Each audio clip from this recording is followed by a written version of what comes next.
চন্দননগরে নির্বাচনী প্রচারে জোর কদমে নেমে পড়লেন তৃণমূল কংগ্রেসের হেভিওয়েট প্রার্থী ইন্দ্রনীল সেন। চন্দননগর বিধানসভা কেন্দ্র থেকে পরপর দুবার জয়ী হয়েছেন তিনি। প্রার্থী ঘোষণার পরই বুধবার চন্দননগরের একটি বেসরকারি প্রাঙ্গণে দলীয় কর্মীদের নিয়ে একটি সভা করেন তিনি। সভায় উপস্থিত কর্মীদের সঙ্গে আগামী দিনের সংগঠনকে আরও কার্যকরভাবে গড়ে তোলার রূপরেখা নিয়ে বিস্তারিত আলোচনা করেন ইন্দ্রনীল সেন।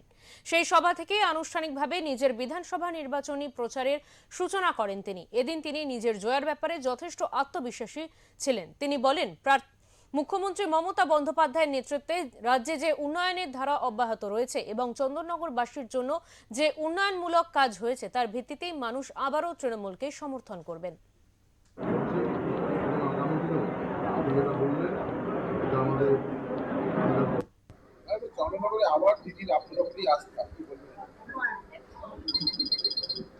চন্দননগরে আমার উপর আস্থা কেন হবে?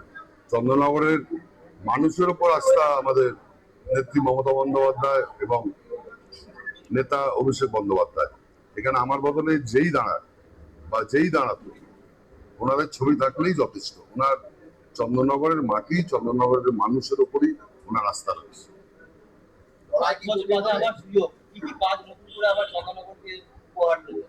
আগামী দিন সেটা আপনারা জানতে পারবেন পরপর।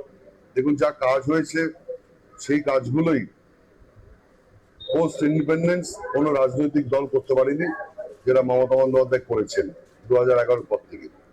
এর বাইরেও অনেক কাজ পরের 5 বছরে হবে এবং তার ঠিক কিভাবে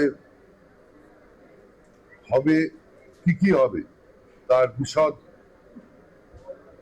ভাবে আপনাদের ঠিক সময়ের সঙ্গে সঙ্গে জানানো হবে।